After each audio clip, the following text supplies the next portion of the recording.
So với nỗi đau lúc tôi đúc tâm thì bấy nhiêu đây nào có bỏ bèn gì chứ, cơ mà tại sao ông lại nhiều chuyện vậy?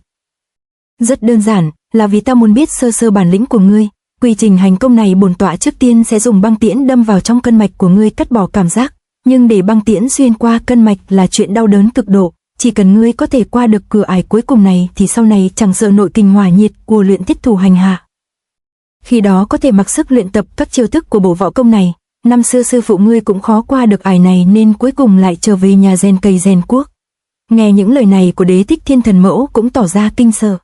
Chả trách luyện thiết thủ là một trong thập đại gian khổ kỳ công trên giang hồ, cách luyện như vậy Hoài không e rằng công chưa thành mà thân đã hoại rồi. Thấy Cờ Rớt đối mặt với Sinh Tử Thần Mẫu không nỡ lòng liền lên tiếng hỏi nhưng tựa như suối y bỏ cuộc. Hoài không, nếu ngươi thật sự thấy mình không đủ tự tin thì lúc này xin dừng cuộc chơi vẫn còn kịp đấy. Không cần đâu, bất luận là sống hay chết tôi cũng không hối hận, làm đi. Vượt qua bao đau khổ và khó khăn mới tới được đây nên Hoài không nào có thể bỏ qua cơ hội này cho được. Anh ta rít lên qua kẽ răng những lời kiên định như sắt đá, thái độ này làm Thần Mẫu đã mến nay lại càng thêm mến hắn ta hơn. Đế Thích Thiên nghe vậy thì cũng xử lý luôn cho sớm xong việc. Tốt, không hổ danh là đại trượng phu, bây giờ bổn tọa sẽ lấy băng tiễn xuyên qua cân mạch của ngươi. Lời nói đi đôi với việc làm, hàng loạt tiễn băng đã được Đế Thích Thiên dẫn động phóng tới xuyên phá đi sâu vào hai cánh tay của Hoài không. Tiễn băng ngoài lạnh giá thấu xương còn sắc nhọn vô cùng, nó luồn qua bả vai xuyên xuống cánh tay rồi trôi ra chi chít từ khắp các vị trí trên ngón tay của Hoài không. Chẳng biết là Hoài không cứng đầu hay là đã sợ đến chết ngất mà không nghe thấy anh ta la ó lấy một tiếng nào. Thần Mẫu chứng kiến quá trình này mà khiếp hãi cực độ, chỉ khi hàng ngàn tiễn băng cùng phá ra một lượt thì Hoài không mới thét to lên một tiếng, sau tiếng thét ấy anh ta không còn biết gì nữa. Chẳng biết đã trải qua bao lâu khi Hoài không mở mắt tí hí ra thì đã thấy gương mặt Thiết Cuồng Đồ cùng Thiên Kiếp đứng đó. Hoài không, ngươi tưởng luyện thành luyện thiết thủ thì có thể trả thù cho sư phụ và đại ca của ngươi sao? Đúng là vọng tưởng, ngươi mau đi chết đi. Thiết Cuồng Đồ tay cầm lăm thiên la sát đưa lên cao bổ xuống đầu Hoài không làm anh ta kinh hãi vô cùng. Tiếng la thất thanh vừa vang lên thì bỗng có một bàn tay mềm mại vỗ vào cánh tay đang băng bó chi chít của anh ta. Hoài không choàng tỉnh ngồi dậy thì ra đó chỉ là một giấc mơ. Lạc cô nương, Hoài đại ca, huynh không có sao đó chứ? Tôi xin lỗi vì đã làm huynh bị kinh động giật mình. Không phải tại muội đâu, ta mới gặp một cơn ác mộng. Hoài đại ca, Thần Mẫu nói với muội rằng nếu huynh tỉnh lại thì hai chúng ta có thể rời khỏi nơi đây. Nghe chuyện dễ dàng quá mức Hoài không cũng tỏ ra bất ngờ. Đang lúc anh ta mơ hồ thì một người đứng từ bên ngoài nói vọng vào, người này chính là Đồng Hoàng. Không sai, ta được phái đến để dẫn đường cho ngươi xéo đi khỏi đây.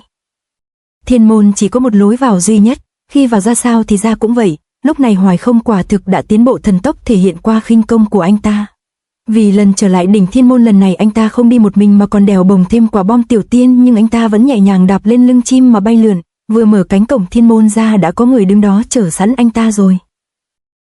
Là Bạch Linh, Hoài không huynh trở lại thật rồi. Một tháng không gặp mà huynh giờ đây thần khí sung mãn hẳn ra, nhất định là huynh đã đạt được ý nguyện của mình. Tưởng Bạch Linh vì thương nhớ mình mà cả tháng mắc võng đợi ở đây nên Hoài không mừng lắm. Thấy cô ta vồn vã như vậy anh ta cũng mở miệng hỏi ngay. Bạch Linh, muội làm sao mà biết được hôm nay ta xuất quan khỏi thiên môn mà đón? Là Vô Nhị nói cho muội biết đấy. Ô, thế à, vậy Vô Nhị đâu sao không thấy mặt?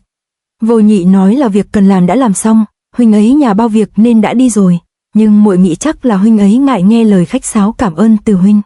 Vậy hay là huynh ấy sợ mình sẽ truy vấn việc gia nhập thiên môn nhỉ? Đang lúc Hoài không mơ màng về huynh đệ tốt Vô Nhị thì Bạch Linh đã kéo anh ta đi trốn. Hoài không, ở đây lạnh lẽo quá, muội đã tìm được một nơi ấm cúng để tạm thời hai chúng ta có thể để trái tim vàng ở đó rồi.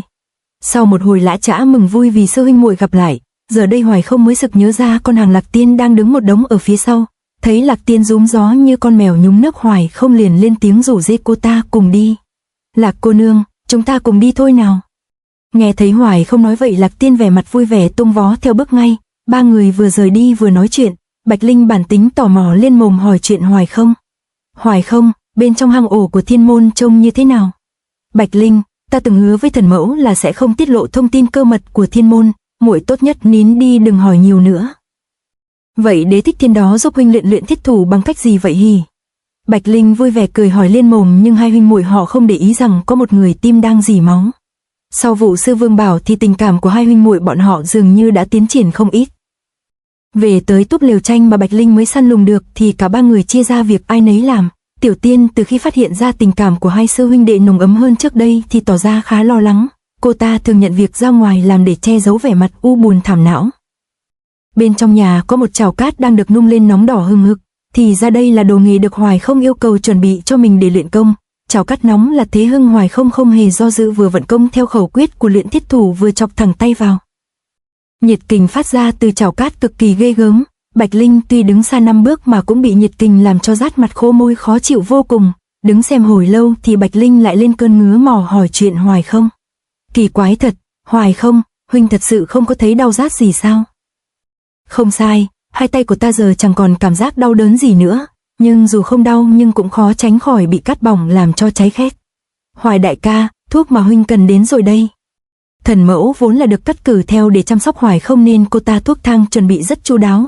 Hai bàn tay của Hoài Không vừa nhúng vào chậu thuốc thì lập tức từng làn hơi nước nghi ngút bốc lên, cùng với đó là những tiếng xèo xèo vô cùng ngụy dị. Thấy Hoài Không phải chịu cảnh cơ cực, thần mẫu cũng không khỏi cảm thấy xót xa. Tấm thân máu thịt mà cứ phải tôi luyện trong lửa nóng như thế sao? Môn công phu này thật đáng sợ quá đi. Thấy Hoài Không im im không nói mà mặt mũi mồ hôi mồ kê túa ra như tắm, thần mẫu liền móc chiếc khăn tay mẹ may ra đưa cho anh ta. Hoài đại ca, huynh đổ nhiều mồ hôi quá, để muội lau cho. Lạc cô nương, Hoài Không đang tập trung tinh thần luyện công, cô đừng có quấy rầy huynh ấy thì hơn. Thấy gái có hành động thân thiết với con hàng dự bị này thì Bạch Linh liền lên tiếng giữ miếng ngay. Thực ra nếu không phải vì phải che giấu thân phận thì chắc thần mẫu đã vồ cô ta luôn trong tình huống này rồi. Nhìn lại bên chỗ Hoài Không đang rửa tay thì cái chậu thuốc to tướng hồi nãy đã bị dư nhiệt trong hai bàn tay làm cho bốc hơi hết ráo.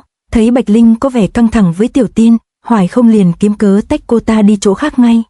Lạc cô nương, thời gian cũng không còn sớm sủa nữa, cô hãy đi chuẩn bị cơm tối đi cho kịp. Được, muội đi ngay đây. Hoài Không, hai tay của huynh cảm thấy sao rồi? Thuốc thì do mình chuẩn bị, cơm nước cũng do mình lo, mà cả việc nói chuyện với Cờ Rớt cũng không được làm Tiểu Tiên cảm thấy tủi thân dữ lắm. Tiểu Tiên đi rồi đôi trẻ bên này như chim chích nói chuyện rất thoải mái. Sau khi nhúng tay vào thuốc do sư phụ ghi lại thì chỗ cháy khét đã dần biến mất, lớp da thay thế cũng dày lên không ít. Thế nếu cứ tiếp tục luyện thì khác nào là mình đồng da sắt. Thiết Thần trước khi chết từng khắc khẩu quyết và chiêu thức của luyện thiết thủ lên trên móng tay. Khi cầm hoài ngón tay này, Hoài không cảm thấy sợ nên đã viết ra thành sách. Giờ đây hai điều kiện là đúc tâm và đoạn mạch đã xong thì đã đến lúc bắt đầu luyện tới công chuyện cao hơn của luyện thiết thủ. Sau hơn 1 tháng miệt mài không biết mệt mỏi, Hoài không lúc này cũng đã có được chút thành tựu. Ngọn lửa trong chiếc lư đang cháy đột ngột bị hút bay đi trước sự ngỡ ngàng của Bạch Linh. Hoài không, xem ra lửa đã bị hỏa kình trong trường lực của huynh hấp dẫn, ngự hỏa thôn thiên của huynh thực đã hoàn thành rồi. Quả thực chiêu thức của Hoài không đang triển lộ hết sức ngụy dị. Anh ta cách chiếc lư đang cháy một bức tường dày cui mà vẫn có thể chế ngự và hút lấy ngọn lửa về phía mình.